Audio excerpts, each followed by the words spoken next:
Bonjour à tous, ici Masao, donc aujourd'hui, c'est le retour. C'est le retour sur Mechabellum. Euh, En soi, je suis de retour sur Mechabellum depuis un mois en soi, mais depuis début août, ça a été plus un tout petit peu d'un V1, pas mal de 2v2, et après il y a eu des passages aussi sur un autre ARP. Je suis passé de Path of Exile 1 à Last Epoch à un moment, et patch 1.7.0, c'est là que je me suis plutôt pas mal remis, on va dire, donc depuis jeudi dernier. Et donc, je vais vous présenter deux de mes parties pour le moment.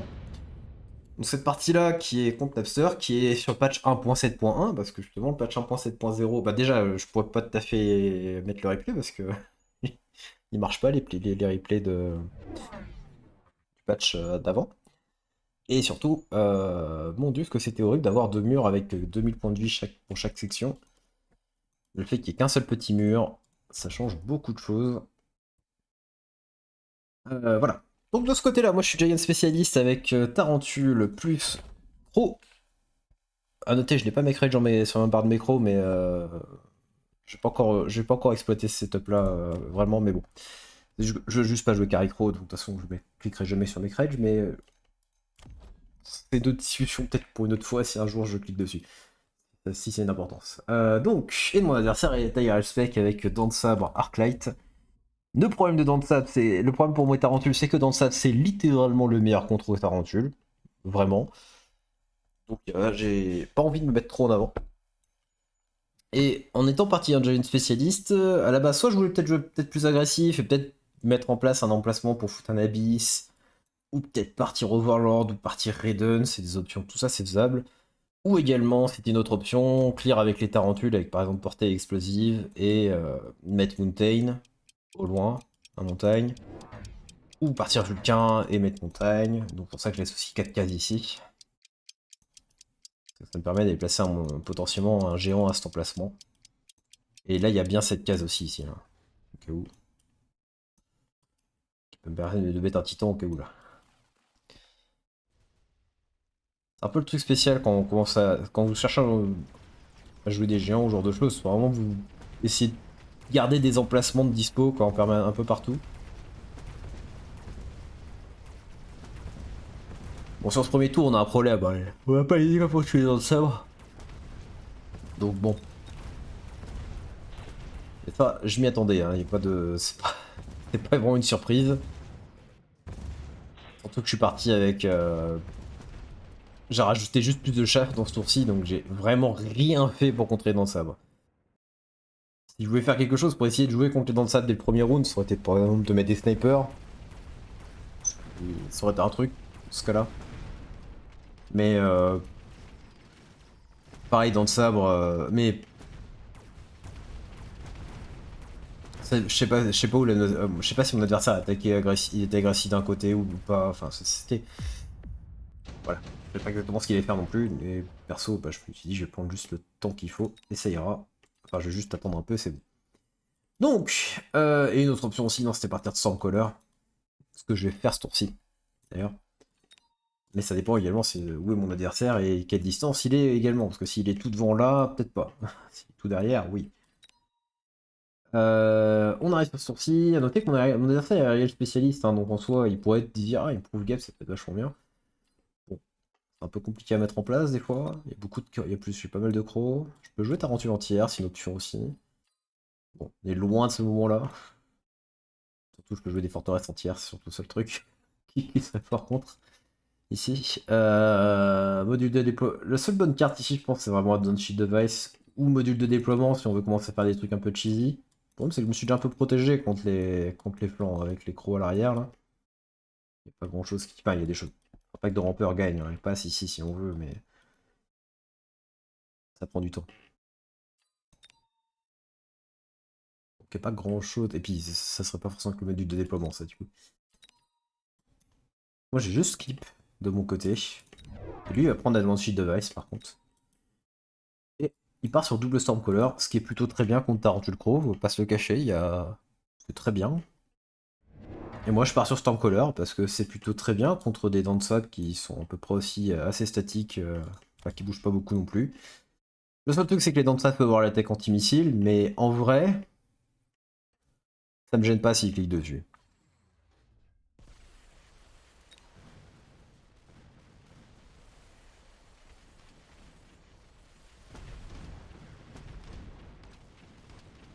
Bon, bah Tarantul se fait découper, hein, ça c'est... Allez Mécro, faut faire chef lire. Let's go. Yes.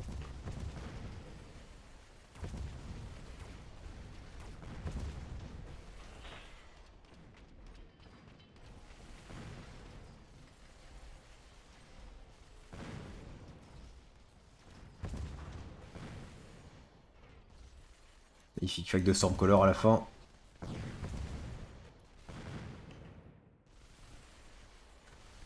Passionnant, hein.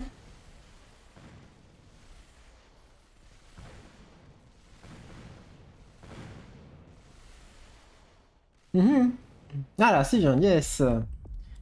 On a crainte, c'est pas le dernier, hein. C'est pas le dernier fight de Stormcaller comme ça qu'on va voir. Round 3, on arrive ici. Spawn de Gap, Advanced Missile Device. Advanced Missile Device, en vrai... Waouh, Vulcain qui vole, magnifique. On va dire ça un peu d'intérêt de prendre parce qu'en soi il y a déjà des crocs devant. Moi je pourrais techniquement viser les dents de femme, mais j'imagine qu'il y aura bientôt du chef devant. On n'est pas en train de jouer ultra agressif, donc il y aura rarement des bonnes cibles pour ça. Ça c'est un bon spell, hein. Il revient vite et tout. Mais il y a un truc qui est mieux pour moi. Ouais, la barrière. Ouais, je suis Giant Spec, je vois ça, je sais que j'ai pas forcément envie de continuer à jouer dans les tarentules. Let's go quoi. Pour la barrière, on achète un Vulcain, on met la barrière sur le Vulcain, et voilà, c'est bon, c'est fait. Le spawn de Gap était une option aussi pour moi potentiellement, mais parce qu'en soit ici, il n'y a pas d'entière déjà, numéro 1. Et donc là, si je le mets au milieu, je peux prendre les deux tours, si je mets là, je vais prendre la tour là, si je le mets là, je suis le rampeur ici pour un petit peu de temps, donc et puis taper l'Arclight après. Et pour lui, le spawn de Gap, il est un peu... En vrai, il gagne. Déjà, il a respect, donc il a la stat bonus et tout. Donc, en soi, s'il met, le spawn de Gap ici, les crocs là vont mourir. De base, c'est ce qui se passe hein, normalement. C'est ce qui se passe normalement, mais avec les points de vie qu'il a en plus, avec la respect, en soi, c'est encore un peu plus vrai. Et il pourrait du coup prendre la tour et tout ça, mais ça prend du temps. Donc, perso, si j'étais lui, je prendrais même pas le spawn de Gap. Je pense pas que ce soit très fort maintenant.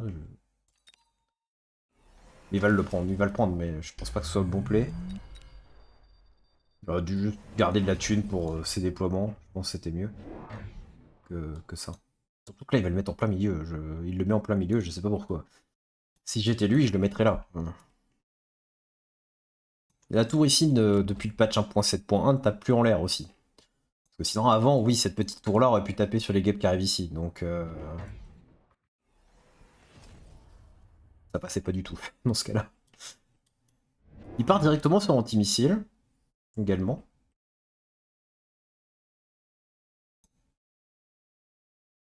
Et vous allez voir pourquoi je suis pas... Je pense pas que ça soit si bien que ça de partir anti-missile dans le sable. En vrai, ça coûte pas cher, hein, c'est que 150, mais c'est pas une solution viable pour aller contrer des Stormcallers sur la durée. Enfin, il faut qu'il rajoute d'autres dents de sable, mais rajouter d'autres dents de sable, c'est pas très bien ici, en fait, c'est un peu le problème. C'est... Éventuellement, bah... Éventuellement, là, mon plan de jeu, dans ma tête, c'est potentiellement montagne, hein, potentiellement point de fusion.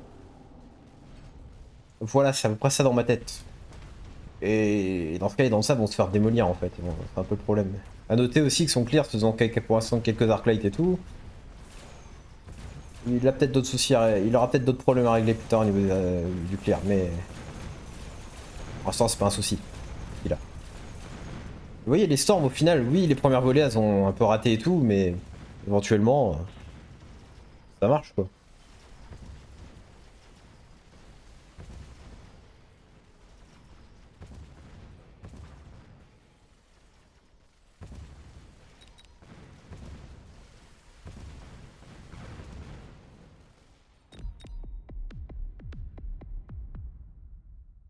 C'est un problème de l'antimissile des dents de...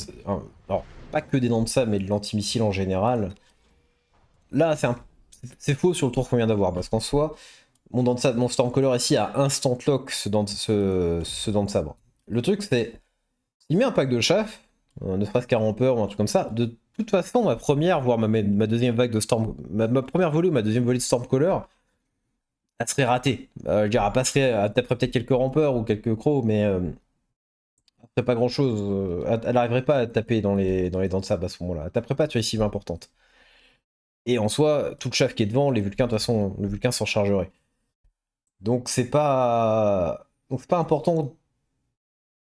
C'est pas si important que ça d'intercepter les premières volées. Dans ce setup-là, je parle. Et le truc, c'est que... Et le truc, c'est que, bah... De toute façon, les premières volées, sauf ici, précisément, les premières volées, de toute façon, elles étaient déjà vouées à ne pas toucher. Sauf là, comme je le reprécise, parce que là maintenant je pouvais instant lock ici. La première volée, quand elle a voulu taper ici, elle a complètement été interrompue par mes storms. Elle a complètement été interrompue. Mais éventuellement, dès la deuxième, j'ai commencé à toucher. La troisième, j'ai tué celui-là. La quatrième, j'ai tué celui-là. Donc, pour ça, je suis pas un grand fan de vouloir jouer anti-missile dans le sable dans cette position. C'est une tech que je trouve jouable, mais si vraiment si on joue agressif avec ses dents de sabre, ça permet d'empêcher. Ça peut empêcher par exemple des fois des huiles du fantôme ray, genre de choses.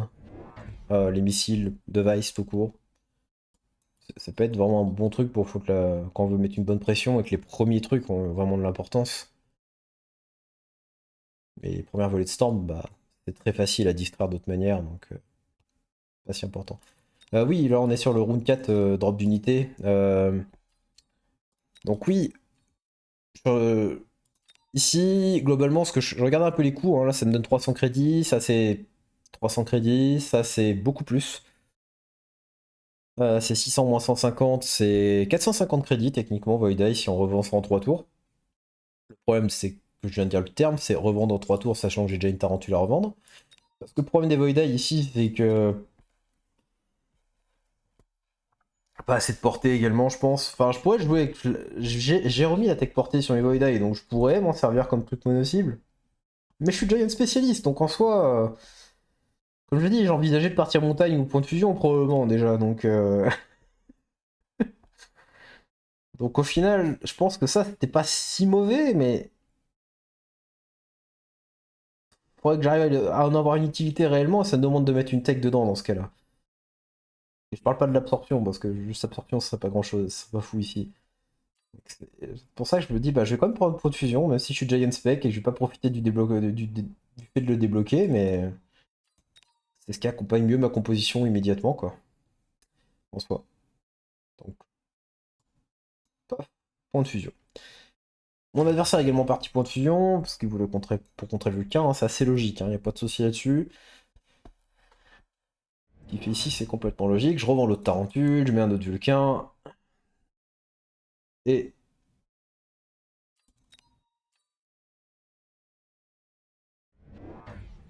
on achète un petit rampeur. On va éviter que la première volée ici parte dans mon bouclier là. On s'amuse à le faire tourner. Et on rajoute un croc, on va dire mi-late.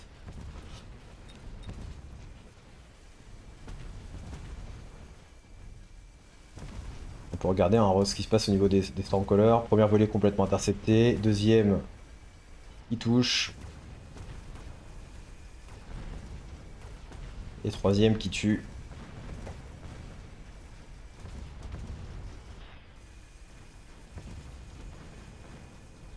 Voilà. Je me suis même permis de level up mes storms hein, d'ailleurs, hein, au cas où.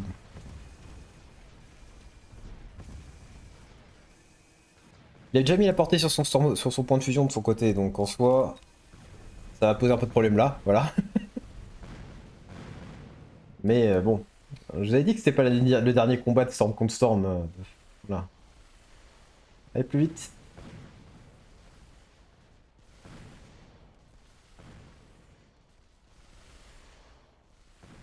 Yeah.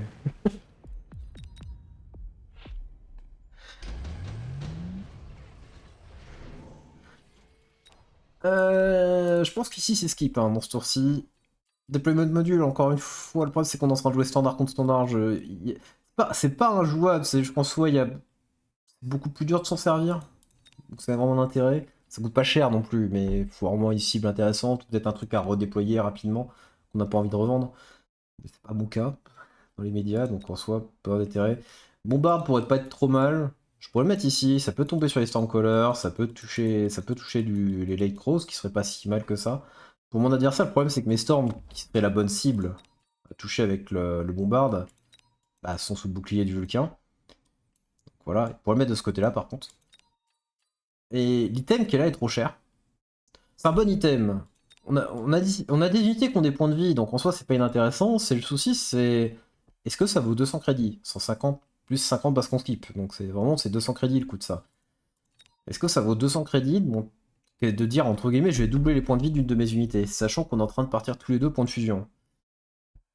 Et donc point de fusion, les points de vie les points de vie de l'unité adverse, ça n'a pas trop d'importance, hein, à partir du moment que tu touches quoi. Donc moi de mon côté je me dis plutôt je vais skip. Ça pourrait sembler intéressant, hein, de mettre ça sur un Vulcain ou un point de fusion, mais en vrai.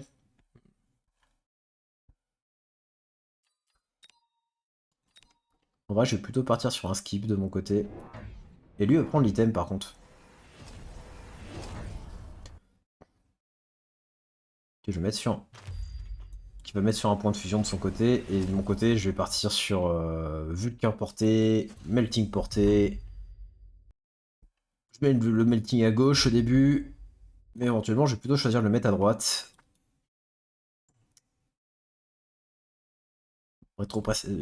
En sachant ce qui se passe, j'aurais préféré le mettre à gauche. Probablement. Maintenant. Mais bon, là, il aura un prochain tour de l'autre côté.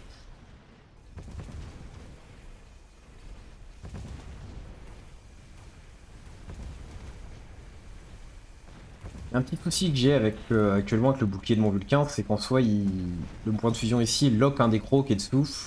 Et vu que mon Vulcain avance un peu, le croc arrive pas à sortir du bouclier.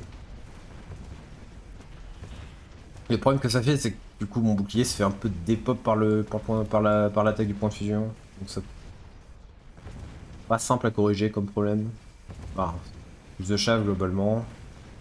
Et portée temporaire peut-être plus juste faire aussi, hein, des fois.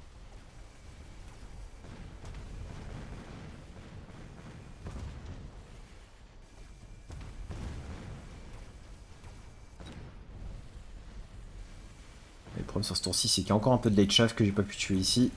Et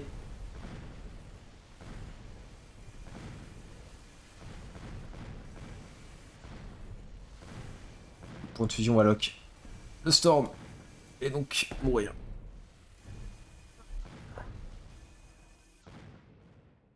Je peux dire ce que je veux sur le Portable Shield, mais c'est ce qui fait que son point de fusion est en vie. Oui, oui, oui. Je vais skip ici. De mon côté, Acid Blast, je pense pas que ce soit si bien que ça. C'est trop cher. J'ai déjà un bouclier ici pour le mettre devant là si on veut, mais si mes géants sont là, j'ai déjà gagné le round. En soi.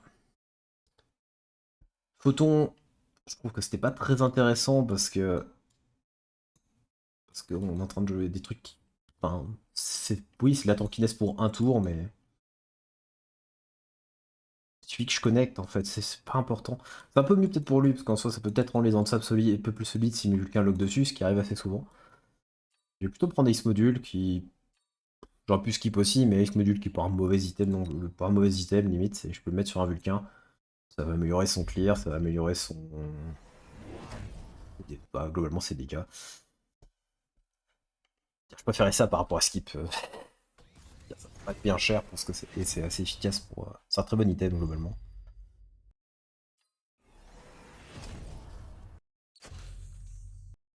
On va commencer à mettre la portée temporaire ici, hein, parce que dans un match-up assez miroir entre ce qu'on a là, 15 de portée ça change énormément de choses sur chaque combat potentiellement.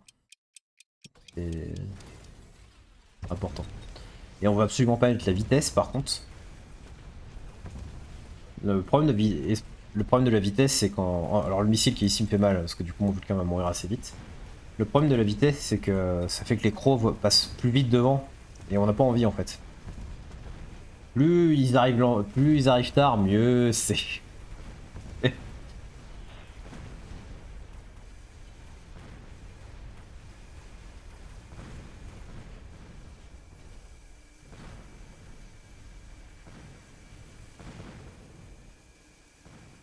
Hop là. Et c'est une victoire de ce round, dans ce round.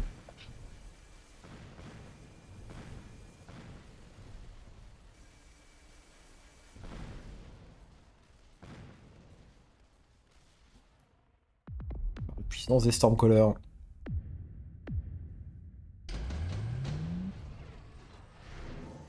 Dans les choix ici, globalement, on a pas grand chose. Les Mustangs sont intéressants, je trouve. Enfin, perso, je trouve que les Mustangs, c'est ce qui est le plus intéressant. Les Steel Balls peuvent être assez dangereux, pourraient être assez dangereux aussi. En fait, les Steel Balls, niveau 2, comme elles sont là, potentiellement, surtout si on a peut-être des techs comme armure ou un truc comme ça j'ai pas grand chose pour bien les gérer. Les points de fusion peuvent les gérer une par une, mais le problème c'est ça, c'est que ça va les gérer une par une, et les Vulcains sans Scorch ou sans niveau également peuvent galérer aussi. Donc ça pourrait être un truc. Le problème c'est que j'ai 4000 points de vie, donc même si par Steel Ball maintenant j'ai le temps un peu de voir, et je pourrais limite recruter presque un Vulcain 2 et mettre Scorch et réussir à gérer le truc. Donc ça. Et lui, lui passe 2 en plus. Donc. Bon, ça pourrait techniquement être dangereux, mais ça devrait aller. Le truc que je préfère, c'est ici pour moi, c'est Mustang. La raison étant que quand vous jouez point de fusion, ou même quand vous jouez sniper ou que vous jouez phoenix, donc des carries qui globalement peuvent taper en l'air, le fait de taper en l'air, c'est bien et pas bien. C'est génial. Taper en l'air, bah oui, ok, cool, l'unité, du coup, elle à peu près peut tout faire. Le souci, c'est que bah, mon chef clear, il est terrestre, c'est des Vulcains. Mais Vulcains, ils tapent au sol.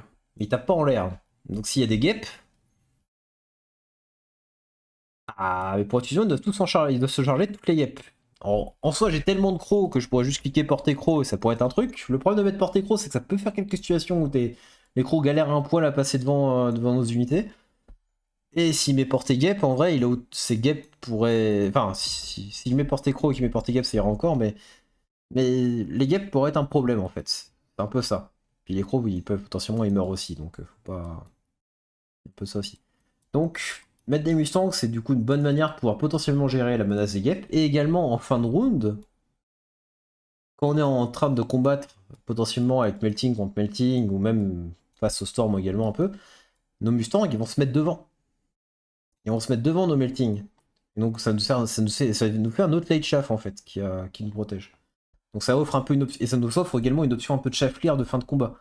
En fin de combat, s'il reste des crocs adverses et que j'ai encore quelques points de fusion, quelques Mustangs, bah, mes Mustangs peuvent tuer les quelques crocs.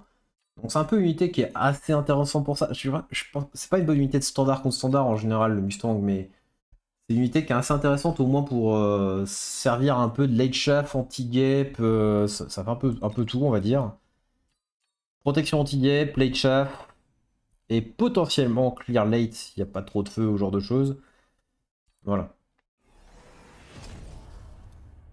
Il va faire le même choix que moi, il va partir sur Mustang aussi. Et, vu ce que je viens de dire, protection anti-gap, etc., late chaff et tout, on veut le mettre le plus au loin possible. Dans cette situation-là. On veut qu'ils arrivent le plus tard possible. De toute façon, s'il y a des gaps qui arrivent, Mustang, ils s'arrêtent par là et ils vont pouvoir taper sur les gaps qui sont ici. Donc, j'ai pas besoin de les mettre devant, en devant. On veut les mettre les plus au loin possible. Une des choses que j'ai pas parlé depuis tout à l'heure, son clear, mon adversaire étant basé essentiellement sur les arclights et sur quelques storms, maintenant il y en a un peu plus, on va rajouter de plus ce tour-ci. Son clear était quand même assez. Il pouvait être assez facilement, entre guillemets, contré par Portable Shield.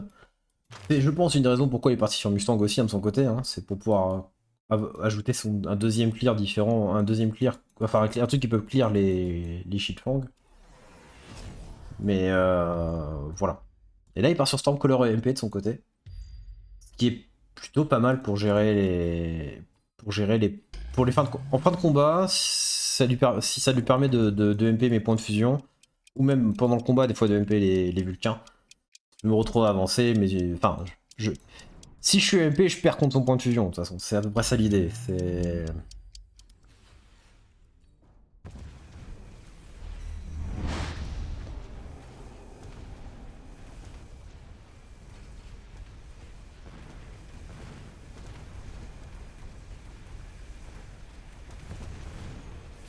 Vous voyez, j'ai un petit souci des fois, là, le Vulcain, là, il a lock sur un dent de sabre. Mais bon, heureusement, j'en ai un autre qui peut taper, du coup. Lui, ces Mustangs, il les a pas mis tout au fond. Il leur a laissé 2 cases par rapport au fond. Ce qui, je pense, c'est pas une bonne idée.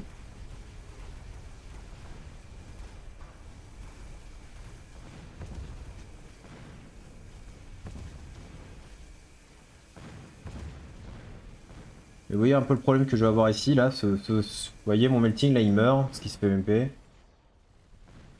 Et même là, c'est un peu ce qui s'est passé aussi. Je me suis fait MP éventuellement, et du coup, j'ai perdu mon lien, alors je crois que je suis MP dessus, là. Donc,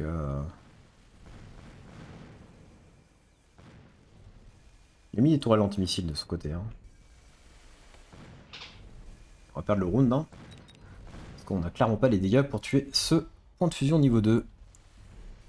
Avec Portable Shield. Voilà, même sans Portable Shield, je pense aussi.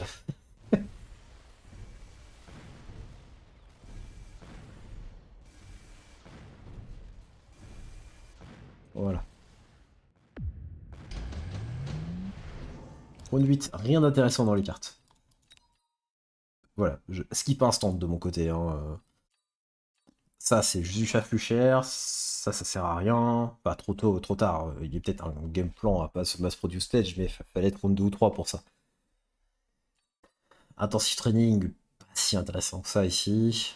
On n'a pas besoin vraiment de niveau sur nos unités, hein. Juste des mass produce forteresse. Par contre, Storm et Belting, on va le dire. Puis j'ai même pas la production de Crow qui serait une des bonnes techs. Mon adversaire est en train de partir a déjà pris les Mustang. Il aura pas mis de tech pour l'instant. Alors vu que j'ai mis les shields, en vrai il est parti sur plus de Mustang.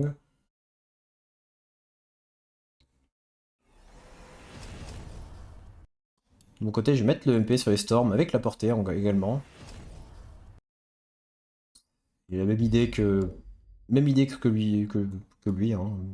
Complètement la même idée. Et je sais pas pourquoi je mets cette huile.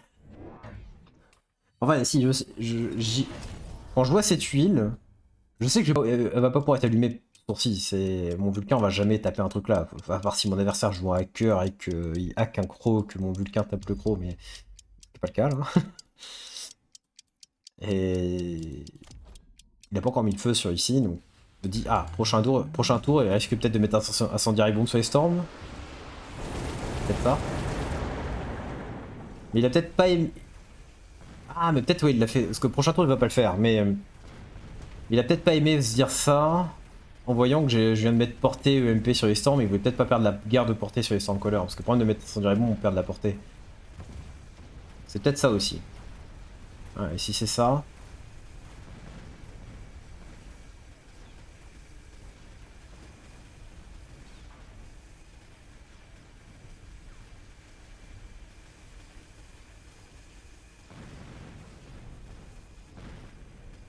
Bon, le MP hein, sur les storms qui est plus l'huile là qui gêne hein, parce qu'on arrive même pas, on peut pas les tuer les Mustangs du coup.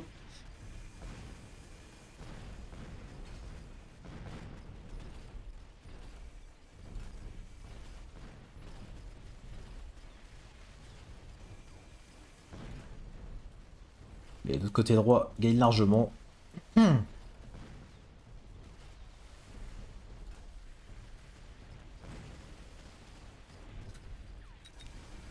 Et le point de fusion adverse est un peu bloqué. Il peut pas avancer, il peut rien faire. Enfin, maintenant il fait quelques trucs quand même.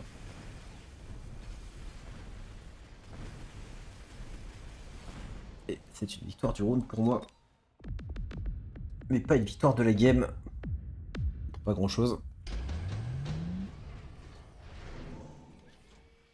Et ce tour-ci, on a du coup un choix d'unité encore. Encore les Voidai qui reviennent. Alors j'ai envisagé quelques secondes de me dire Voidai et l'autre. Est-ce que les Voidai Electromagnetic Armor pouvaient être un truc ici?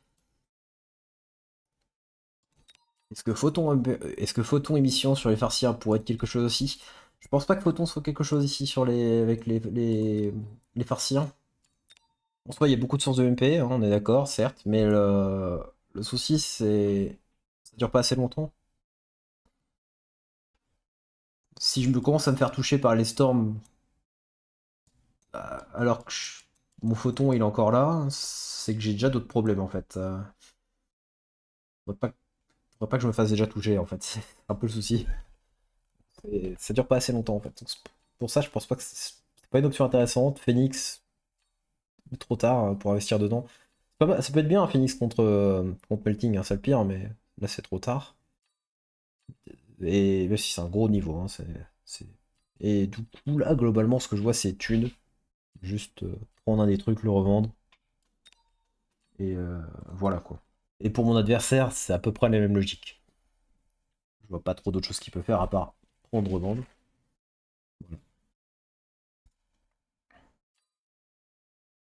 Et c'est ce qu'on va faire tous les deux, hein. On va prendre, revendre.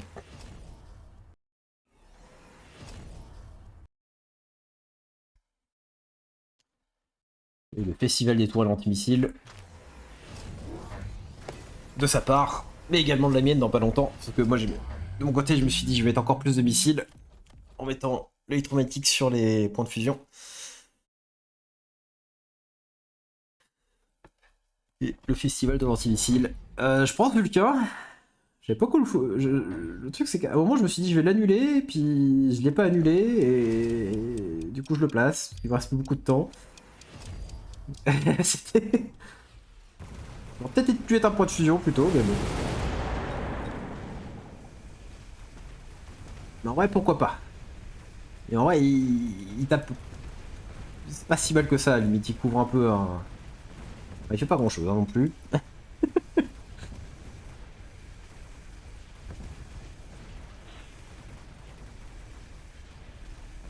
Et l'huile ici, hein, qui me permet de mieux clear le chaff ici, éviter que. Donc de pouvoir aller encore plus rapidement connecter sur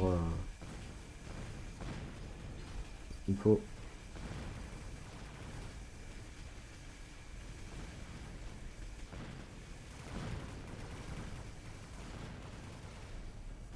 Une victoire.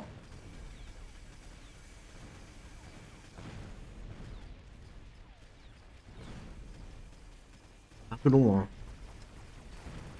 Un peu de trucs de ces fights là en standard comme ça, des fois c'est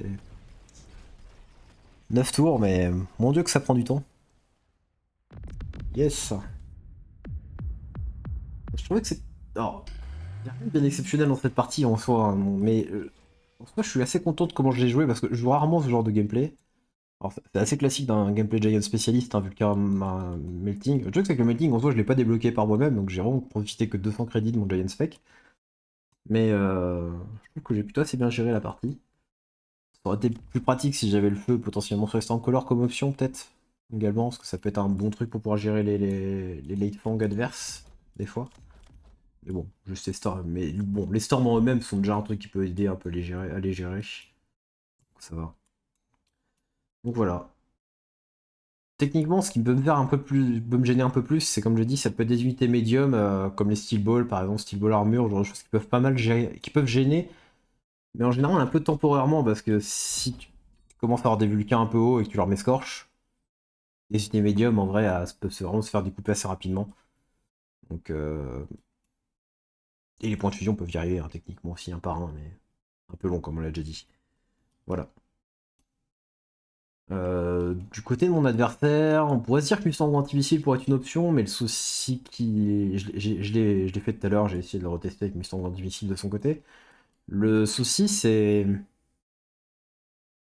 Bah, c'est le même un peu que pour les dents de sable, c'est. Éventuellement, il meurt. Point. Et également, le fait d'avoir anti-missile fait que les Mustangs galèrent encore plus à. Ils participent moins au clear des crocs. En mettant Mustang anti-missile, ils clear moins bien. En partie. Enfin, ils clear en partie moins bien, et ces Mustangs vont quand même mourir éventuellement, c'est un peu le problème. En fait, à partir du moment qu'il est parti de vendre femme anti-missile, de mon côté, c'est pour ça que j'étais assez confiant dans cette partie, c'est que bah. C'est bien, mais. Mais en vrai, 200 crédits pour une. Enfin, c'est pas des unités très fortes sur le terrain adverse, quoi. Je veux dire, c'est tout, quoi. Ils font 0 dégâts dans les tours maintenant. Voilà. Ils font des centaines de dégâts chacun. Voilà, au mieux. Voilà, un palmarès à chaque tour. Si tu veux qu'il les maintenir un peu plus en vie, il doit mettre portée, mais s'il me portée, il va quand même se faire avoir par les points de fusion qui tapent plus loin, ce genre de choses. C'est un peu le problème de son gameplay avec Dance Sab, c'est joli, mais Pour moi, c'est une tech jouable, mais c'est une tech agressive. Où t'es dans le sable, soit ici, et que tu fonces pour aller prendre la tour et tout, et t'enlèves, et t'empêches l'adversaire un peu de te missile t'empêches ton adversaire de te foutre des missiles de Vice, t'empêches ton adversaire de faire certains les missiles avec le feu des chiens par exemple aussi. T'as différents trucs comme ça que tu peux chercher à intercepter, mais pour moi, c'est pas un truc qui est bien pour de l'interception sur de la durée, pour un combat au loin comme ça, parce que ça va juste mourir en fait. C'est un peu le problème. Trop cher. Pas efficient en déploiement, c'est trop cher. Voilà, voilà. En vrai, du coup, le meilleur anti-missile dans ce cas-là, c'est clairement plus tard dans la partie, tu mets ces tourelles et c'est juste mieux que faire ça, quoi.